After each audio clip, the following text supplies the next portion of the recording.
ছেলেকে আনতে।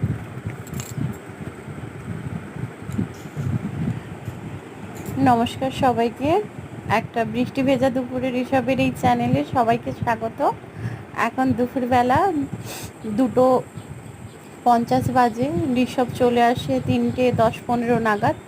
তো ঋষভকেই আনতে বেরিয়েছি। দুপুরবেলা অসম্ভব হারে জোর বৃষ্টি হয়েছে। যেহেতু ঋষভ এরকম ডাব পছন্দ করে, একটা ডাব পড়েছিল একটু বড় সাইজের, আমি কুড়িয়ে নিলাম। এতটাই বৃষ্টি হয়েছে, মাঠে জল জমে গেছে দেখুন। আর এই পোলটাতেই আমি বেশিরভাগ এসে ঋষভের জন্য অপেক্ষা করি।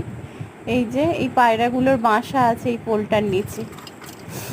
আর আমাদের খালের জলের পরিমাণও কিন্তু আগের তুলনায় অনেকটা বেড়েছে, আর জলটা এতটাই নোংরা হয়ে গেছে, পুরো কালো রঙের হয়ে গেছে।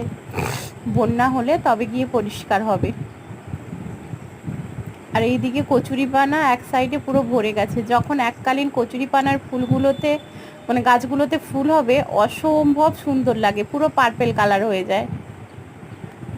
পাশের স্কুলগুলোতে ছুটি হয়ে গেছে, বাচ্চারা দলে দলে হাত ধরাধরি করে বাড়ি ফিরছে, কিন্তু ঋষভ এখনো ফিরল না।